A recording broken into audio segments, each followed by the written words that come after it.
Happy Monday to you, everyone, and welcome today to From the Pastor's Heart. Pastor Barry here with you on the Monday after Easter. I guess we could call that Easter Monday.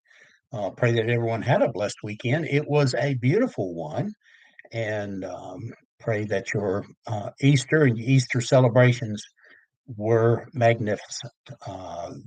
Most enjoyable time with everyone yesterday for worship on Resurrection Day. And if you have not had the chance to catch up with two videos done yesterday, please be sure to do that.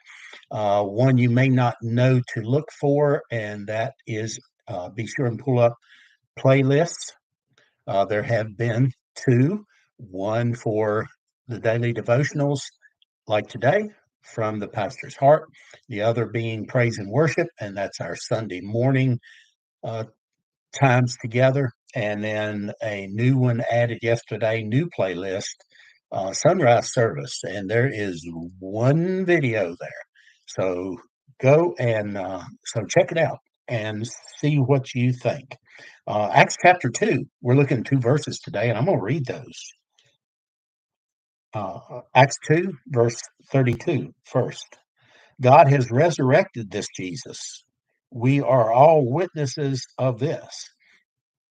And verse 36, therefore let all the house of Israel know with certainty that God has made this Jesus, whom you crucified, both Lord and Messiah. What a powerful, powerful message that Peter gave. Sermon um, here at this point in the early church. Uh, Incredible power in his life. And we think about the disciples um, and think about what it must have been like. If we can just imagine what it was like for the disciples and for the followers of Jesus, because they had just seen his bruised and broken dead body taken down from the cross and buried.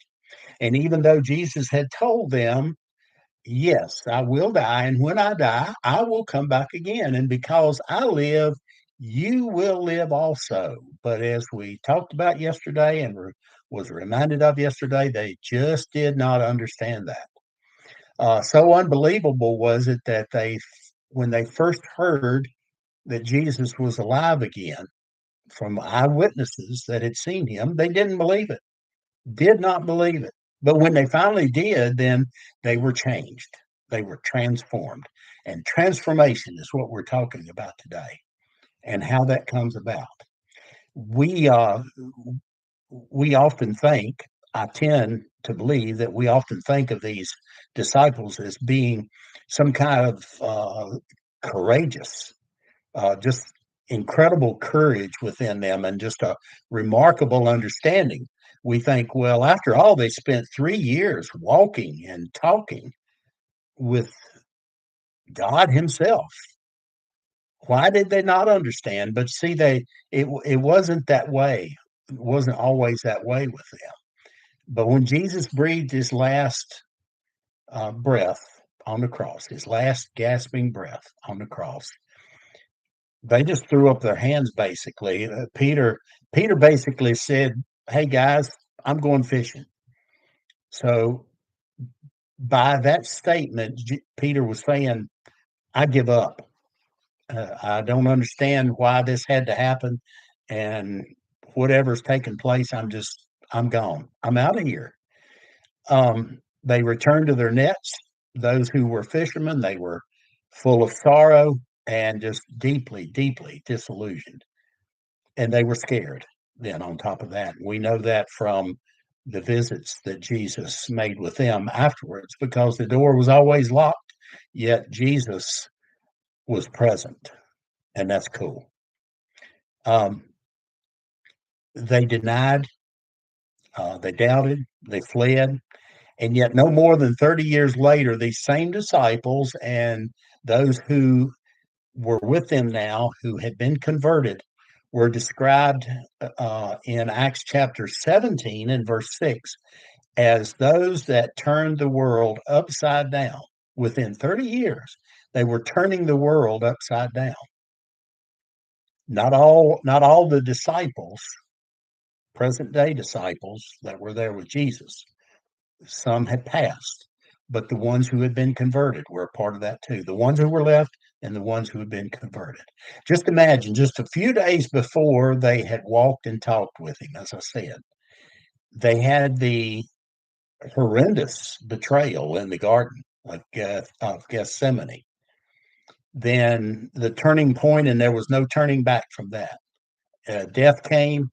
It was a horrible time for their beloved master because their dreams were dashed, leaving them feeling alone, leaving them feeling frightened, doubting, until the very first resurrection morning, the very first Easter morning, and he came back.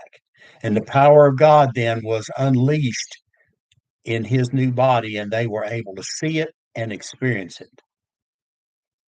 I mentioned this yesterday during the message. Only in Christianity do we serve a living God.